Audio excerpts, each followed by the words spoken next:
آیت نمبر 120، وَلَن تَرْضَىٰ اور ہرگز نہیں راضی ہوں گے ان کا آپ سے الیہود یہود وَلَن نصارہ اور نہ نصارہ،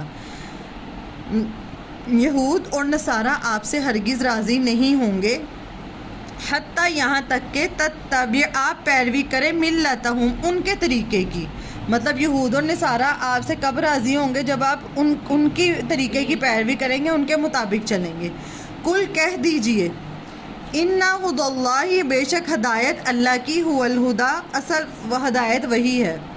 وَلَئِنْ اور البتہ اگر اتبعت پیروی کی آپ نے اہواءہم ان کی خواہشات کی، بعد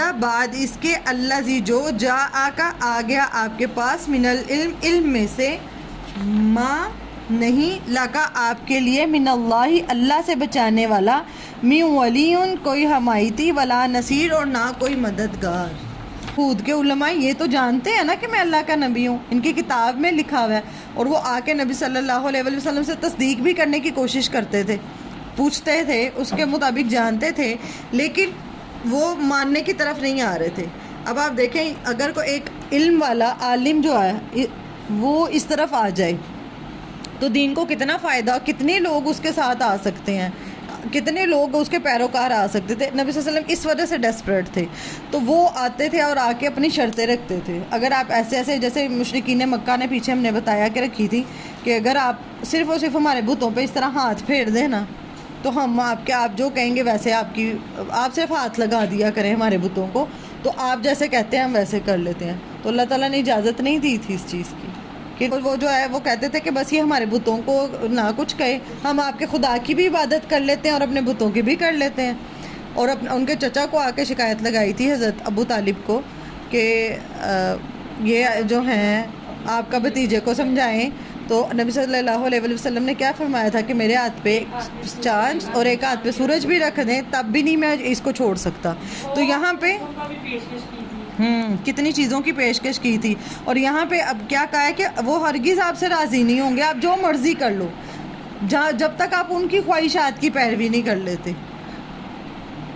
کہہ دیجئے بے شک ہدایت اللہ کی وہی اصل ہدایت ہے۔ کیا کہا ہے کہ اگر آپ نے ان کی علم آنے کے بعد آپ نے ان کی خواہشات کی پیروی کی، تو پھر آپ کا اللہ کے مقابلے میں کوئی دوست مددگار نہیں ہوگا، پھر اللہ تعالیٰ آپ کے کوئی دوست نہیں ہے،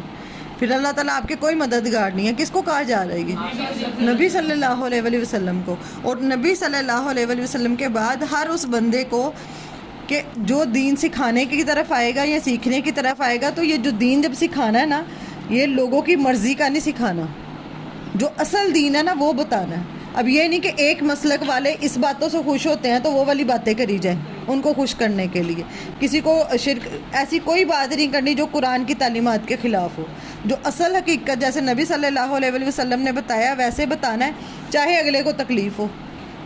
اب یہاں پہ جب آپ دین کا کام شروع کرتے ہیں نا، کئی لوگ آتے ہیں، وہ آپ کو انشاءاللہ اللہ تعالیٰ آپ سب سے بہترین کام لے، کئی لوگ آئیں گے زندگیوں میں اور وہ آ کے آپ کو اپنے مسالک سے جوڑنے کی کوشش کریں گے کہ اب آپ یہ والی چیز کو ساتھ پروموٹ کر دیں، آپ یہ والی چیز کو ساتھ اس طرح لے کے چلیں۔ تو یہ ایک ذمہ داری ہے جس کو اخلاص نیت کے ساتھ، خالص نیت کے ساتھ، ورنہ آپ کام تو کرتے رہیں گے،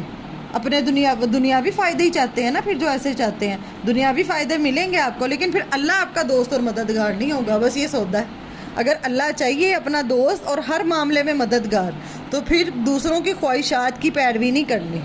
جو اصل حقیقت ہے وہ بیان کرنی ہے۔